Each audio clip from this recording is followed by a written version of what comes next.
I think part of the drama is that we don't quite know what it means. Is it new policy, or is it the need to move things and implement things? Well, let's get a sense from the floor now, starting at table number 4, where we'll find Tebogo Statu. Can you hear me? Yes. Yes, my first time. Thank you very much. Welcome. Thank you.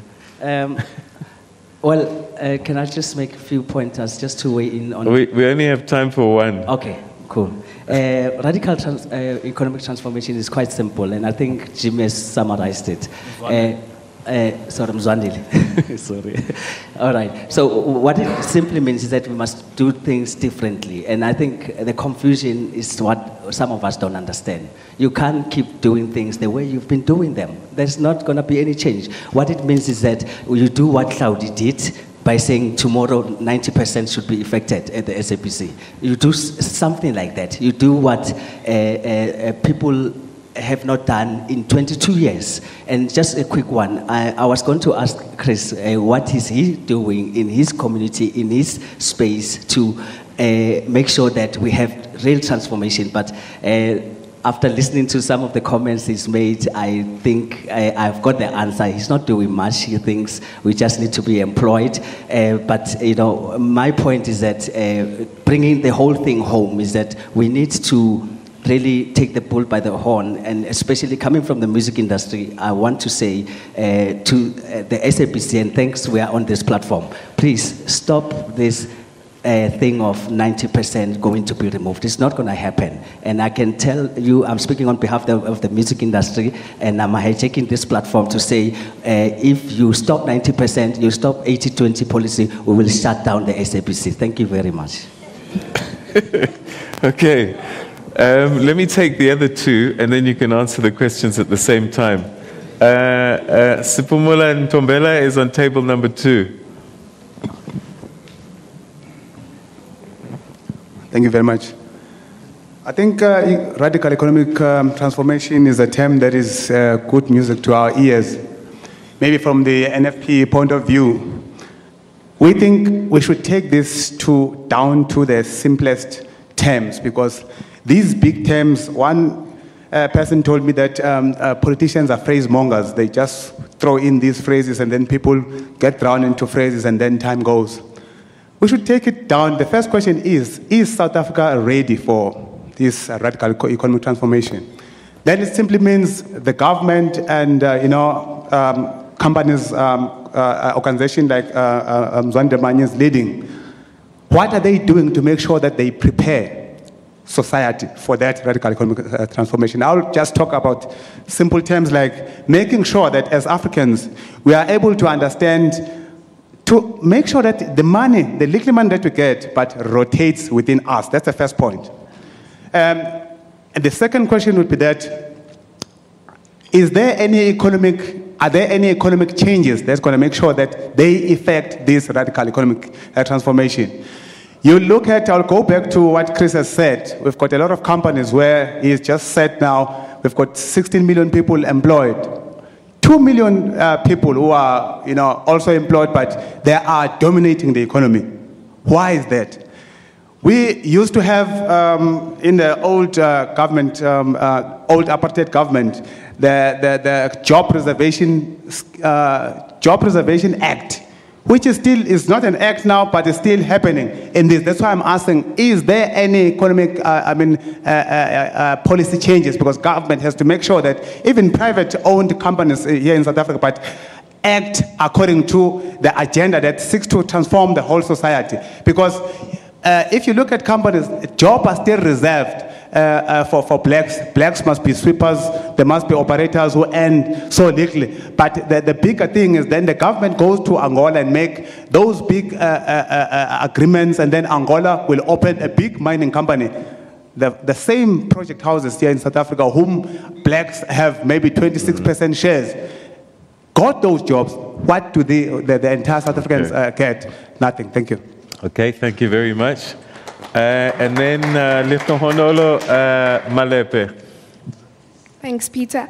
My question is, can we guarantee that we won't have a black monopoly capitalists, like where we have economic freedom, but it's only in the hands of a few black elites. Okay, so black monopoly capital. All right. Okay, so Tebogo said that we need more Tlaudis. We've had, does this mean changes in economic policy? According to the finance minister, it doesn't mean that. So your thoughts on that, and also black monopoly capital. I'm going to start with you, Ryan, because I know Mzwanele itching to say something, but Ryan out. Well, perhaps we need to speak to our minister. Yeah. There certainly needs to be legislative support on the whole program. Radical, it means fast and it means aggressive. We need transformation.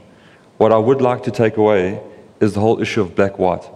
I don't think that's in the interest of the country as a whole and in terms of national patriotism. We need to create an environment for transformation that everyone buys into. Stop thinking that something is going to be taken away from you. Rather, have a mindset. Mr. Manya mentioned it's all in the mind. Have a mindset to be part of something, to create something new. That's what I believe transformation is. So, even the word white monopoly capital may become an issue and obstructive to transformation. Transformation as a whole, sorry, I am taking a little bit of time here, it needs to represent the population of South Africa. You don't need to make it black or white, because that will take care of itself. It's about expanding the economy, cascading the economy out into all different corners of the country, growing the economy. And if we have to do that by stimulating it, then we must stimulate it. Legislation needs to be passed to stimulate this. So we need set-aside contracts. Set-aside contracts for black female companies. Set-aside contracts for MKMVA. Set-aside contracts for those who have been excluded for whatever reasons in the past. That's my view. Okay. Chris? Critical thing that you come up with is you've got to have expansion. The economy must grow, and for that you need capital. If you want to avoid that it's just an arrangement where the top elites just are sorting out the economy between themselves, then you have to start with what I call bottom-up economic growth, and that's what a model that I believe in, that we need to actually get money into communities, that people look for problems in their communities, and problems are for businesses to actually, it's an opportunity to open a business. When you're solving a problem as a business, you are generating a service or product or whatever that solves that problem. And we need to actually do that from bottom up. The economy is over-concentrated, and that's because of a regulatory structure that we've got, where regulators prefer just a few operators, because it's much easier to control an industry as a regulator than if there's hundreds of operators. And yet this is what we need to do. We need to actually generate the growth of small businesses and medium enterprises, etc., so that you're actually bringing more people into the economy. You've got to have proper inclusion, right? If we end up with a stagnant economy and this thing called radical economic transformation, all that will actually mean is we've declared sanctions against our own country, right? Because you've created complexities in terms of dealing with doing business, which you don't have to deal with in Thailand and in Indonesia and Ireland and that type of thing. And we need to appreciate, to attract capital, right, we need to make ourselves an easier destination to do business and invest, because then I use the term water flows downhill.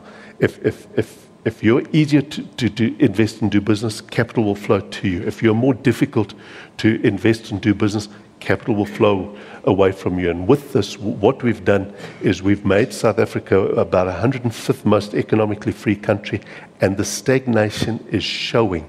And as the economy stagnates, and remember that's the point I'm making, in a stagnant economy, radical economic transformation is a zero-sum game. Okay. Right? In a growing economy, you start to include, and that's the critical thing. Okay. Must be a growing economy with growing ownership in the economy. Adding is what you're saying. Yeah, I like the last part. You see, as black people, I don't speak for all black people, but I represent a substantial. As black people, we are tired of this thing of being told, grow the economy first, then we'll see you later.